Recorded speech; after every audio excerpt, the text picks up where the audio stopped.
Cast Netflix from phone to TV. Hey everybody, welcome back to the channel. In today's video, I'm going to guide you on how you can cast Netflix from your phone to your TV. So make sure to watch the video till the very end.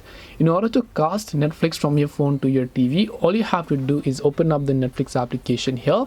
Now, once you launch a Netflix application, just go ahead and then log into one of your profiles.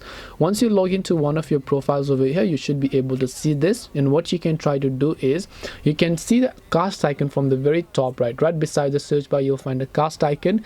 Tap on that icon there. Make sure that your TV is turned on, and your TV will definitely show up over here if it is available. Select that particular TV, and then you will be able to cast Netflix from your phone to your TV. This way you'll be able to cast Netflix from phone to your TV.